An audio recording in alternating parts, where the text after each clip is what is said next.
मीरपुर नाम के शहर में तेजस अपनी पत्नी नीरू के साथ रहता था। पति पत्नी दोनों ही नौकरी करते थे। एक दिन तेजस गांव अपनी माँ के पास फोन करता है। हेलो, प्रणाम माँ। जीते रहो माँ, तुम दादी बनने वाली हो हैं? अरे वाह, ठीक है बेटा, मैं कल ही आती हूँ। जब माँ जी शहर पहुंची तो बेटी बहू ने बहुत अच्छे से स्वागत किया। लीजिए माँ जी चाय। अरे गर्मा गर्म पकोड़े ले आओ माँ के लिए। नीरू रसोई में गई और 2 मिनट में ही पकोड़े ले आई। जी ये लीजिए। बहू जादू से बनाए हैं क्या? अभी तो रसोई में गई थी। यम्मी। माँ जी, शीला रसोई में पकोड़े तल रही है, मैं बस लेकर आई। हे भगवान, मेरा धर्म भ्रष्ट कर दिया तूने। अब तो गंगा जल से शुद्धिकरण करना होगा। दूसरे दिन, माँ जी मैंने नाश्ता बना दिया है, ऑफिस जा रही हूँ। पर अभी तो घर का सारा काम पड़ा है। शीला आती ही होगी, झाड़ू पोछा बर्तन कपड़े वो सब कर लेगी। हमारे जमाने में घर का सारा काम हम ही करते थे। जी माँ जी, आप बहुत होशियार हैं, मैं घर ऑफिस दोनों नहीं संभाल पाती। तो जरूरत क्या है घर से बाहर जाकर चाकरी करने की? वैसे भी घर का काम खुद करने से घर में बरकत आती है, समझी? पर माँ जी। पर वर कुछ नहीं, इस महीने की पगार मिले फिर ऑफिस बंद है। हाँ। रात को नीरू तेजस से कहती है, सुनिए जी, माँ जी बोल रही थी कि मैं नौकरी छोड़ दूं। वैसे ठीक ही तो है, अभी तुम्हें आराम की जरूरत है। फिर भी आराम कहाँ, शीला को छुड़ाने के लिए बोल रही थी। तो अब 24 घंटे में इतना काम तो कर ही सकती हो। पर जॉब पसंद है मुझे, घर पर मन नहीं लगेगा। अगले दिन जब दोनों ऑफिस के लिए निकल रहे थे, मेरी तो कोई कीमत ही नहीं है इस घर में। माँ जी, आजकल महंगाई बहुत है, रहन सहन भी बदल गया है, दोनों नौकरी करते हैं तभी ठीक रहता है। अच्छा, तू कहना क्या चाहती है? मेरा बेटा तुझे बिठा के खिला नहीं सकता? तू ही इस घर का खर्च चला रही है, हैं? नहीं माँ जी, मेरा वो मतलब नहीं था। मतलब खूब समझती हूँ, ये बाल धूप में सफेद नहीं किए मैंने। हाँ।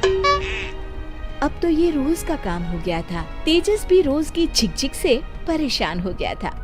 एक दिन उसने कहा, नीरू, वैसे भी तुम्हें मैटरनिटी लीव मिलने वाली है, तो अभी से ही छुट्टी ले लो।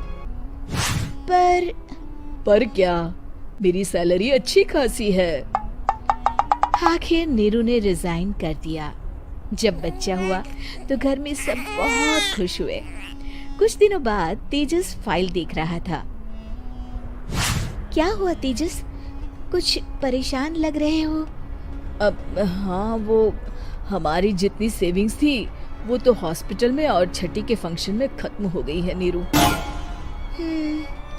और अभी वैसे मंदी चल रही है तो मैं बोल रही थी कल मुन्ना को हेपेटाइटिस का टीका लगवाना है। नीरू, क्या पोस्टपोन नहीं कर सकते? नहीं जी, बिल्कुल नहीं। अब तेजस को समझ में आ रहा था कि उससे गलती हुई है। पैसों की कमी का असर घर के माहौल पर भी पड़ रहा था।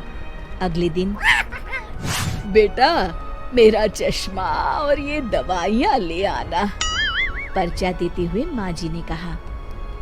जी। तेजस, मुन्ना के लिए दूध का डिब्बा और डायपर भी ले आना, और ये किराने के सामान की लिस्ट है, इसे भी लाना है। तेजस गुस्से में लिस्ट मरोड़कर फेंकता है और चिल्लाता है, पैसे क्या पेड़ पर उगते हैं? ये ले आना, वो ले आना। अरे पर ये जरूरत का सामान ही है। वो गुस्से में बिना कुछ कहे ऑफिस चला गया। अरे लंच तो ले जाइए। नीरू दौड़कर डिब्बा पकड़ाती है एक दिन खाना खाने के बाद, नीरू, अब तो मुन्ना कुछ बड़ा हो गया, तो अब तुम वापस ज्वाइन कर लो ना जॉब। पर इस रिसेशन में जॉब मिलना बहुत मुश्किल है। ट्राई तो करो। फिर मुन्ना? माँ जी है ना, और एक फुल टाइम मेड भी लगा लेंगे। पर माँ जी, उन्हें तो पसंद नहीं। तभी माँ जी वहाँ आ जाती है और प्यार से नीरू के सर पर हाथ फेरते हुए बोलती है, अब मेरी समझ में आ गया बहू, पहले के और अब के समय में अंतर है। तुम काम शुरू करो, मुन्ना की जिम्मेदारी मेरी।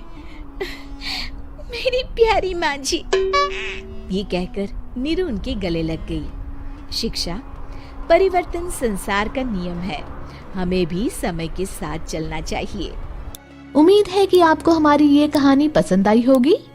कृपया हमारे चैनल को सब्सक्राइब करें और सभी अपडेट्स के लिए बेल आइकन जरूर क्लिक करें। और हाँ, वीडियो लाइक और शेयर करना मत भूलिएगा।